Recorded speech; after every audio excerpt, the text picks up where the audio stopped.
Hello friends, this is Gaurav Lath your big will coach. So again जारी रखते हैं हमारा डेली सीरीज़ आज क्या हुआ और आगे क्या होगा। आज के लिए यानी 31 दिसंबर 2025 के लिए, that is the 31 December 2025 Wednesday. So आज इस साल का जो आखिरी ट्रेडिंग सेशन था, तो एक्सपेक्टेड था कि ये थोड़ा अच्छा होना चाहिए, क्योंकि इसके कई सारे रीजंस थे। बिकॉज एक तो ये था कि कल डीआईज ने बहुत अच्छी बाइंग की थी। कल भी 6,000 करोड़ से ज़्यादा की बाइंग की डीआईज ने। एफआईज ने भी बेचा, 3500 करोड़ के आसपास का माल बेचा, पर ठीक है, एफ डीआईज चूँकि ढंग से ले रहे हैं बाज़ार में, तो एक्सपेक्टेड था कि बाइंग प्रेशर है तो बाज़ार बढ़ना ही चाहिए। तो एक बुलिश अंडरटोन तो उसके कारण था ही कल। हालांकि गिफ्ट निफ्टी जो है वो एकदम ठंडा था, क्योंकि उसमें लग रहा है कोई कुछ करना ही नहीं चाहता है, क्योंकि ऐसे भी एक बहुत सबड्यूड माहौल है, हॉलीडे वाला माहौल है, तो कोई उसमें ज़्यादा लगता है कोई पोजिशनल बेस्ड ट्रेडिंग या कुछ करना ही नहीं चाहता होगा ओवरनाइट में, कि कुछ कर लेंगे और फिर उल्टा हो जाएगा तो लेने के देने ही पड़ जाएंगे, तो वो भी एक फैक्टर होता है। तो ये तो एक था। उसके अलावा गवर्नमेंट ने कल ये स्टील इंडस्ट्री को बहुत बड़ा तोहफा दे दिया। तो आपको याद होगा कि अक्टूबर के महीने में जो स्टील इंडस्ट्री पे जो स्टील इंडस्ट्री को जो सेफगार्ड ड्यूटीज़ मिले थे, बेसिकली गवर्नमेंट ने स्टील इंपोर्ट्स पे सेफगार्ड ड्यूटीज़ लगा के रखे थे। सो जो 15% के आसपास रहता है, वो इसलिए जिससे कि डोमेस्टिक स्टील कंपनीज को मेनली चाइनीज़ इंपोर्ट से बचा के रखने के लिए। सो कहीं ना कहीं चाइना डंपिंग कर ही रहा है, ये सबको मालूम है। चाइना का जो डोमेस्टिक स्टील प्रोडक्शन है वो 1 बिलियन टन से ज़्यादा है। सो आज के दिन पूरे विश्व का जो 60% से ज़्यादा का जो स्टील है वो चाइना ही अकेले प्रोड्यूस कर रहा है। तो कहीं ना कहीं, और वो अपने माने अपने रिक्वायरमेंट से कहीं ज़्यादा स्टील प्रोड्यूस कर रहा है, जिसके कारण वो वर्ल्ड ओवर एकदम मशहूर हो रखा है डंपिंग करने में। और बहुत ख़राब क्वालिटी का भी स्टील वो डंप करते आया है, जो कि अगर आपको याद होगा इसी साल थाईलैंड में जो अर्थक्वेक आई थी, उसमें ये चीज़ एक्सपोज भी हुआ था कि किस तरह चाइना के जो कॉन्ट्रैक्टर्स हैं वो निहायती ख़राब क्वालिटी के रीबार्स, टीएमटी रीबार्स यूज़ कर रहे थे बिल्डिंग्स में, और ये बहुत बड़ा खतरा बनते जा रहा है। सो कहीं ना कहीं गवर्नमेंट ने, लगता है, अच्छी खासी स्टडी की होगी। मुझे लग रहा है गवर्नमेंट ने एक अच्छी खासी स्टडी की होगी ये करने के लिए कि ये जो अगर ड्यूटी फिर से लगाएंगे तो वो एकदम फुल प्रूफ होना चाहिए, प्रॉपर इन्वेस्टिगेशन के साथ होना चाहिए। क्यों? क्योंकि फिर चाइना जो है वो डब्ल्यूटीओ में कंप्लेन करेगा ही करेगा, और फिर कहीं ना कहीं केस चलेंगे तो हमारा केस जो है वो अच्छा रहना चाहिए। सो लगता है अभी 2 महीना का लैग रहा होगा, और वो फिर फाइनली लैग के बाद एक इंडस्ट्री को एक तोहफा दे दिया गया कि हाँ भैया आप ले जाओ। तो फाइनली ये रिक्वायरमेंट भी था। क्यों? क्योंकि डोमेस्टिक स्टील इंडस्ट्री को प्रोटेक्शन चाहिए अगेंस्ट अनफेयर ट्रेड। ये एक्चुअल में अनफेयर ट्रेड है, जिस तरह चाइना डंपिंग किए जा रहा है। एंड उसके अलावा और भी जो है और भी एशियन जाइंट्स जो है लाइक साउथ कोरिया, जापान, उनकी तरफ से भी डंपिंग न्यूज़ है, बट प्राइमरीली चाइनीज़ रहा है। So one of the major ये बुलिश फैक्टर्स तो था ही, जिससे कि जो domestic steel companies mainly like Tata steel, JSW, steel authority, सबके लिए तो बहुत ही बुलिश था, और वो खुले भी एकदम एक बुलिश टोन के साथ। ऑलरेडी तेज़ी चल रही थी इनमें, तो लगता है कई लोग को ऑलरेडी ये एंटिसिपेशन था, क्योंकि टाटा स्टील का जो काउंटर है वो 160 रुपये तक गया था और फिर वापस घूम के बढ़ने लग गया था। तो हो सकता है कुछ एंटिसिपेशन में, ये सब में देखिए कुछ ना कुछ तो बोलते हैं ना, चलते ही रहता है। कुछ भी 100% प्योर नहीं होता है, झोल झाल सब जगह होता है। तो लगता है कुछ ना कुछ लोगों ने पहले भाप लिया होगा, क्योंकि अटकलें थी कि लग सकती है, पर क्यों नहीं लग रही थी, इस बात की अटकलें थी कि अभी तक सरकार ऐसा कदम क्यों नहीं उठा रही है, क्योंकि ये डोमेस्टिक स्टील कंपनीज़ के फ्यूचर के लिए बहुत ख़राब है। अगर ये जो बेसिकली ये सेफगार्ड ड्यूटीज़ अगर नहीं लगी होती तो उनके लिए बहुत बड़ा प्रॉब्लम का फैक्टर था। पर एनीवेज अब लग गया तो सब अच्छा है। तो ये सब स्टील स्टॉक्स में तो तेज़ी का माहौल था ही। उसके अलावा बैंक्स में तेज़ी का माहौल था, और ख़ास करके सुबह को कोटक बैंक और एक्सिस बैंक में अच्छा तेज़ी का माहौल था, अच्छे गेंस देखे गए, जिससे कि एक बैंक निफ्टी को भी लिफ्ट अप मिल गया। बैंक निफ्टी भी बहुत एक टाइट रेंज में ही 500 पॉइंट के आसपास ही रेंज में ट्रेड कर रहा था, तो फाइनली आज उसको भी ब्रेकआउट करने का मौका मिल गया। और उसके अलावा आज अगर मेगा कैप्स में देखें तो रिलायंस में शानदार बाइंग हुई। रिलायंस इंडस्ट्रीज़ तो लग रहा है अब अपने ऑल टाइम हाई के ऊपर जाके ही रहेगा। सो कहीं ना कहीं मुझे भी लग रहा है अभी, क्योंकि अब आने वाले साल में टैरिफ हाइक्स भी होने वाले हैं, तो उसके अहेड बहुत लोग ऑलरेडी एकदम एक तरफा बाइंग किए जा रहे हैं। और डोमेस्टिक कंपनीज, जो डोमेस्टिक इंस्टीट्यूशंस हैं, उनके लिए भी एक फेवरेट काउंटर रिलायंस इंडस्ट्रीज़ बनता ही है। तो वो भी एक बाइंग फैक्टर था ही, और भी उसके अलावा सपोर्टिव सारे काउंटर्स थे। खाली आईटी को छोड़ के बाकी सब काउंटर सपोर्टिव थे। मेटल्स तो थे ही, मेटल्स में तो तेज़ी थी, मेटल पैक में, एफएमसीजी पैक में थोड़ी तेज़ी थी, और उसके अलावा ऑटोज़ में तेज़ी थी, एनर्जी स्टॉक्स में तेज़ी थी। सो सब में कुछ ना कुछ तेज़ी थी, सब ने अपने अपने तरीके से कंट्रीब्यूट किया, और जिसको बोलते हैं ना लीप्स एंड बाउंड्स गेंस आते गए। तो निफ्टी जो है वो 26,000 के ऊपर जो सुबह को चला तो एकदम टिक के रहा। उसको एक बार लगा कि जैसे बेयर्स चेष्टा कर रहे कि किसी तरह उसको हैमर डाउन कर दे, पर चूंकि एकदम लग रहा था कि डीआईएस की बाइंग आ रही है, तो वो भी क्या करते फिर। तो 26,000 के ऊपर चला, जैसे कि हमने कल कहा भी था कि अगर 26,000 के ऊपर चल जाता है, या बेसिकली अपने 200 मूविंग एवरेज जो है 5 मिनट के चार्ट्स में 25,975 के ऊपर अगर ढंग से टिक जाते हैं, तो डेफिनेटली इसमें 26,000 के ऊपर फिर चल सकता है, क्योंकि टेक्निकल स्ट्रेंथ है। और आज टेक्निकल स्ट्रेंथ का आप असर देख लीजिए, निफ्टी जो है वो बढ़ते चला गया, फिर 25,100 के ऊपर भी चला, पर कहीं ना कहीं 25,150 के ऊपर धीरे धीरे जो तेज़ी थी वो फुस हो गई। तो हमने पहले भी कहा था कि 25,150 के आसपास निफ्टी स्ट्रगल करता है, और आज भी कुछ हद तक वैसा ही हुआ। हालांकि लग रहा था तेज़ी टिक सकता है, पर लास्ट के 1 घंटे में, और लास्ट करके खास के आधे घंटे में, तो बैंक्स में थोड़ी मुनाफा वसूली देखी गई। बैंक निफ्टी में एकदम दिखा कि मुनाफा वसूली आ रही है। जो एचडीएफसी बैंक और आईसीआईसीआई बैंक में ने थोड़ा सा बाद में साथ निभाया था, पर उन्होंने भी थोड़ा सा सांस भर लिया कि नहीं भाई बहुत बढ़ गए हैं। ऐसे भी they have been relative laggards also, क्योंकि ये नहीं बढ़ पा रहे हैं।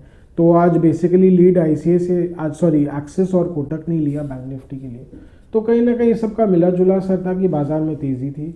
उसके अलावा हाँ, मिड कैप्स ने भी अच्छा साथ निभाया। मिड कैप 100 में भी आज तेज़ी थी, हालांकि मिड कैप 100 में भी थोड़ी सी प्रॉफिट टेकिंग देखी गई ऊपर के लेवल से। तो लाजमी भी है, क्योंकि इतने दिन बाद फाइनली जाके अब 60,000 के ऊपर चल पाया मिड कैप 100, तो कुछ तो मुनाफा वसूली बनती है ना। ऐसे स्मॉल कैप 250 ज़्यादा अच्छा था आज, पर फाइनली स्मॉल कैप में भी लग रहा हो सकता है करेक्शन का दौर। काफ़ी सारे स्मॉल कैप्स आप जानते ही होंगे काफ़ी ज़बरदस्त करेक्शन के दौर से जूझ रहे थे। वहाँ पे मुझे लग रहा है अब रिप्रीव आ गई है, हो सकता है बॉटम आउट हो गया हो, क्योंकि निफ्टी अब डिसाइसिवली लग रहा है एक नए लेवल पे जा रहा है।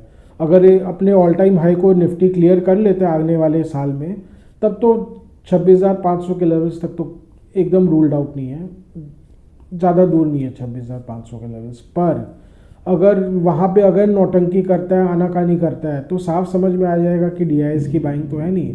क्योंकि डीआईएस लोअर लेवल्स में तो ले लेते हैं, पर कहीं ना कहीं निफ्टी जब ज़्यादा बढ़ जाता है तो बाइंग करना बंद कर देते हैं।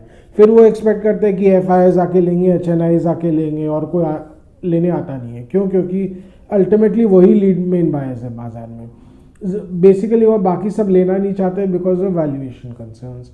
पीएमएस जो है पोर्टफोलियो मैनेजमेंट सर्विसेज, वो ज़्यादा करके स्मॉल कैप्स में ही ज़्यादा फोकस करते हैं, पर वो भी बहुत बुरी तरह मार खाए हुए हैं। तो उनकी तरफ से भी मार्केट को वैसे कोई सपोर्ट मिलता नहीं, मेन मार्केट को। तो वो भी एक है। तो they will only have to do all the bidding. हाँ, ईयर एंड में थोड़ा बहुत टैक्स का भी लेवाली आ सकता है, हो सकता है जनवरी से शुरू हो जाए, तो उसका सपोर्ट हो सकता है। पर लेट्स सी, कोई बहुत ज़बरदस्त लेवाली भी मुझे तो नहीं लग रहा है कि एकदम उसके लिए। तो अगर ज़बरदस्त लेवाली आ जाती है तब तो निफ्टी में भी बहुत मोमेंटम आ जाएगा। बट लेट्स सी कितना बढ़ पाता है। एक बार तो इमीडिएट टर्म्स में तो लग रहा है अपने ऑल टाइम हाई को टेस्ट करना चाहिए, गिवन द टेक्निकल स्ट्रेंथ जो है निफ्टी में। एक बार अपने ऑल टाइम हाई को हो सकता है टेस्ट करे, और फिर उसके बाद सब निर्भर करेगा कि डीआईआई बाइंग कैसा है। डीआईआई बाइंग तगड़ा है, एफआई सेलिंग भी अगर ठीक ठाक रहता है तो बाजार जो है वो अपने आप को संभाल लेगा। पर अगर एफआई सेलिंग कोई कारण से बहुत इंटेंसिफाई कर जाता है, तब फिर मार्केट के लिए प्रॉब्लमेटिक रहेगा। तो अगेन ये सब मिली जुली चीज़ें रहेगी, मिली जुली सरकार रहेगी। अभी तो फिलहाल मिली जुली सरकार भी है, तो बाजार भी वैसा ही बिहेव करता है, थोड़ा मिला जुला ही बिहेव करता है मच ऑफ द टाइम्स, तो वैसा ही रहेगा। बाकी मुझे लगता है अब स्मॉल कैप्स के लिए हो सकता है आने वाला साल प्रॉमिसिंग रहे, बिकॉज काफ़ी करेक्शन ऑलरेडी देखा जा चुका है। They should really perform. अगर मार्केट में बाइंग आती है ढंग से, वहाँ पे बाइंग आनी चाहिए, तो पीएमएस वालों को भी थोड़ा सा रिलीफ मिल जाए। पर हालांकि उनके रिटर्न्स तो काफ़ी ज़्यादातर ख़राब हो चुके हैं, because they are already overinvested, overdid themselves. तो वहाँ पे उनको थोड़ी रिलीफ मिलेगी, बहुत ज़्यादा रिलीफ तो एक्सपेक्टेड नहीं है। ये एक है, mid caps should continue to do well mid caps की तरफ से, तो क्योंकि कहीं ना कहीं वैल्यूएशन वहाँ पे बहुत ज़्यादा स्ट्रेच नहीं है ज़्यादातर में, वहाँ पे मार्केट को अच्छा मिलना चाहिए। मार्केट को अच्छा एक्सपेक्टेशन मिलना चाहिए। सो यही था मोटा मोटी आज का लेखा जोखा। तो अभी आने वाला साल जैसे हमने बताया कि अभी फ़िलहाल के लिए प्रॉमिसिंग लग रहा है। हाँ, कुछ मेजर थोड़ा पेन पॉइंट्स रह सकते हैं, जियोपॉलिटिकल रिस्क बाज़ार पे हावी रह सकते हैं, और उसके अलावा हमारे नेबरहुड में भी आप जानते होंगे सिचुएशन कुछ अच्छा नहीं है। पाकिस्तान तो एक प्रॉब्लम फैक्टर बना ही हुआ है, बांग्लादेश भी अब बहुत मेजर प्रॉब्लम फैक्टर बनते चला जा रहा है।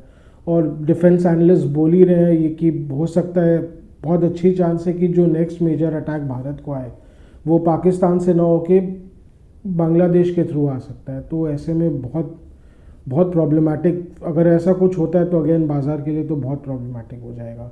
तब फिर बाज़ार के लिए मेजर नेगेटिव हो सकता है। वो कितना सिचुएशन डिटेरियोरेट करता है, किस हद तक अगर कोई फाइटिंग होती है उस पर डिपेंड करेगा। अगर जैसे ऑपरेशन सिंदूर 1.0 जो हुआ, 3 डे वॉर जिसको बोलते हैं, वैसा कुछ हुआ तो बाज़ार तो उसको पचा लेगा। पर अगर कोई लॉन्ग लास्टिंग कुछ अगर फाइटिंग होता है या कुछ प्रॉब्लम्स चलते हैं तो बाज़ार को तो फंडामेंटली अफेक्ट करेगा ही करेगा। सब कुछ उस पर निर्भर रहेगा। पर आने वाले साल में रिस्क तो रहेगा ही है, और उसके अलावा जियोपॉलिटिकल रिस्क रहेंगे ही रहेंगे। अब यूएस की तरफ से पॉलिसीज़ कैसे रह सकते हैं वो है। हालांकि ट्रेड की तरफ से मुझे नहीं लग रहा है वहाँ से कोई बहुत रिलीफ मिल सकता है, क्योंकि ट्रम्प बाबू अभी भी नाराज़ चल ही रहे हैं। एक बार इसराइल के साथ मीटिंग में भी फिर से उन्होंने ये बोला कि बहुत डिसअपॉइंटेड है कि उनको क्रेडिट नहीं मिला इंडो पाकिस्तान सीज़ फायर का। तो उस वहाँ पे से भी लगता है डिसअपॉइंटमेंट चल ही रहा है, उनका नाराज़गी चल ही रही है।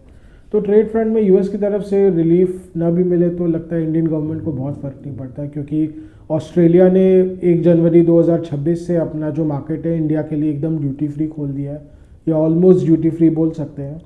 वो इंडिया के लिए बहुत पॉजिटिव है, क्योंकि अब इंडियन प्रोडक्ट्स को प्रेफरेंशियल एक्सेस मिलेगा टू ऑस्ट्रेलियन मार्केट, क्योंकि इंडिया भी ऑस्ट्रेलियन मार्केट के लिए प्रेफरेंशियल एक्सेस दिया हुआ है। इंडिया ने भी, जैसा कि आपको मालूम होगा, 29 दिसंबर 2022 से भारत ऑस्ट्रेलिया का जो एक फ्री ट्रेड एग्रीमेंट है वो लागू हो गया था, और उसके तहत ही अब फाइनली ऑस्ट्रेलिया ने 1 जनवरी 2026 से अपने जो मार्केट है भारत के लिए पूरी तरह खोल दी है। वहाँ से भारत को एक बहुत बड़ा एक एडवांटेज मिल रहा है, तो वो भी एक मार्केट के लिए अच्छा है सेंटिमेंटली। तो बस अभी फ़िलहाल ऐसा ही है, मिली जुली सरकार रहेगी आने वाले साल में। हाँ, ऑल टाइम मुझे लग रहा है गिवन दैट अगर डीआई बैंक सस्टेन रहता है, अच्छा रहता है, तब तो न्यू ऑल टाइम हाई अगर आने वाले साल में छूना कोई बड़ी बात नहीं है। हाँ, कि किस हद तक बाजार निफ्टी जो है वो गेन कर पाता है, it will again all depend upon कितना सस्टेन डीआई बैंक रहेगा। और उसके अलावा पर ये है कि अगर कोई कारण से अगर फ्रस्ट्रेशन के ही मारे सही, पर अगर बाकी जितने भी प्लेयर्स हैं मार्केट में, रिटेल हो एचएनआईज हो, फ्रस्ट्रेशन के मारे अगर जम के लेने आ जाते हैं कि नहीं भैया अब तो और देखा नहीं जाता है, एक होता है ना FOMO factor, fear of missing out, कि भैया बहुत साइड में रह लिए, बहुत चुपचाप रह लिए, अब तो जो भी है माल लेना ही लेना है अपने को। तो अगर वो वाली सिचुएशन आ जाती है तब तो 27,000 भी निफ्टी, 27,000, 27,500 भी निफ्टी में तो बिल्कुल भी रूल आउट नहीं की जा सकती है। पर वो जब होगा तब देखा जाएगा। बाकी अर्निंग्स की तरफ से तो मुझे कोई मेजर सपोर्ट नहीं लग रहा है। Q1 अर्निंग्स आना शुरू हो जाएंगे अब अगले महीना, Q3 अर्निंग्स आना शुरू हो जाएंगे, तीसरी तिमाही के नतीजे, तो वहाँ से भी कोई एक्सपेक्टेशन है नहीं। मेन अगर बैंक्स की तरफ से अगर कोई मेजर प्रॉब्लम आता है तो फिर बाज़ार के लिए बहुत ख़राब रह सकता है। बैंक्स की तरफ से कोई अगर मेजर प्रॉब्लम फैक्टर नहीं आता है अर्निंग्स में, कोई मेजर डाउनग्रेडेशन नहीं आता है, डिग्रेडेशन या बोल सकते हैं वहाँ से नहीं आता है, तो बाज़ार के लिए ठीक रहेगा। पर अगर बैंक्स में अगर कुछ मेजर प्रॉब्लम फैक्टर आता है तो फिर निफ्टी के लिए तो प्रॉब्लमेटिक है, और हो सकता है mid caps and small caps के लिए भी फिर थोड़ा सा, जिसको बोलते हैं ना, वहाँ पे अगर माहौल अच्छा रहेगा तो उसको भी थोड़ा किरकिरा कर सकता है। बाकी और मुझे तो अभी केमिकल स्टॉक्स में ज़्यादा कुछ लग नहीं रहा है। हालांकि अभी केमिकल स्टॉक्स में फिर से तेज़ी आई हुई है। ग्रेफाइट इंडस्ट्रीज़ ले लीजिए, उसमें बहुत अच्छी तेज़ी थी आज, तो वहाँ पे हो सकता है कुछ बिल्डअप हो रहा हो सकता है केमिकल प्राइसेस में फ्रेश राउंड ऑफ तेज़ी देखी जा सकती है। ऐसा पहले भी हो चुका है, 2017 में एक बार हो चुका है, फिर अभी कोविड के बाद भी केमिकल स्टॉक्स में बहुत तेज़ी आई थी। तो ये सिक्लिकल चीज़ें हैं, ये घूम घूम के आती है, तो अगर ऐसा कुछ है तो फिर हो सकता है इसमें बहुत बड़ी तेज़ी आए। तो कहीं ना कहीं हो सकता है केमिकल मार्केट में कुछ ना कुछ बन रहा हो, जिसके कारण एक नए सिरे से इनमें अब एक्यूमुलेशन देखा जा रहा है। केमिकल स्टॉक्स में बाकी तो उसे ऑल डिपेंड करेगा बाकी और सेक्टर्स क्या करते हैं। Auto sectors should continue to good इन आने वाले साल में, क्योंकि आप देख ही रहे भारत अब एसयूवी नेशन बनते चला जा रहा है। हालांकि बस ये एक मारुति के लिए बहुत बड़ा हेडेक बनते जा रहा है, क्योंकि जिस तरह महिंद्रा बहुत अग्रेसिव हो रखा है, उसके अलावा जो फॉरेन एमएनसीज है वो भी अपनी कमर कस रहे हैं। रेनॉल्ट अपने नए नए मॉडल्स ला रहा है भारत में, अच्छे अच्छे मॉडल्स ला रहा है। निसान अब फिर से री एंट्री कर रहा है धीरे धीरे भारत में। तो मारुति के लिए एक मेजर प्रॉब्लम फैक्टर बना रहेगा। हो सकता है इसके कारण मारुति के स्टॉक में अपसाइड जो है वो थोड़ी सी लिमिटेड रह सकती है। वहाँ पे हो सकता है बहुत अपसाइड ना मिले, क्योंकि इसके कारण क्या मारुति का जो मार्केट शेयर वो इरोड होते जा रहा है। तो मारुति का तो market share, overall market share तो 50% से काफ़ी नीचे जा ही चुका है, बिकॉज धीरे धीरे एसयूवीज़ की ओर रुझान बढ़ रहा है। तो वो एक प्रॉब्लम फैक्टर मारुति के लिए हो सकता है स्पेसिफिकली। बाकी टू व्हीलर्स की डिमांड और ये सब तो अच्छी है। बजाज ऑटो देख लीजिए 9000 के ऊपर वापस आ गया है, वहाँ से तो कोई मेजर प्रॉब्लम अभी लग नहीं रहा है। बाकी अगर कोई कारण से अगर इंडो यूएस ट्रेड डील हो जाता है तो सोने पे सुहागा होगा भारत के लिए और भारतीय बाजार के लिए भी। तो let's keep our fingers crossed anyway. So आज का डेली व्लॉग यहीं तक रखते हैं। आशा करें कि आपको हमारी डेली व्लॉग्स अच्छी लग रही हो। Do like share and subscribe to our channel, do hit the bell icon for regular update on our videos. And उसके अलावा अगर आपको कुछ स्टॉक स्पेसिफिक जानना हो या मार्केट स्पेसिफिक कुछ जानना हो या फाइनेंशियल मार्केट्स के बारे में कुछ जानना हो, तो please write in a comment section. We will get back to you, help you and guide you in any way possible as much as possible. और अगर आपको कुछ कमेंट्स देना हो या फीडबैक देना हो, सजेशंस देना हो, तो again right in a comment section. Your feedback, your suggestions are valuable for us. So thank you for today.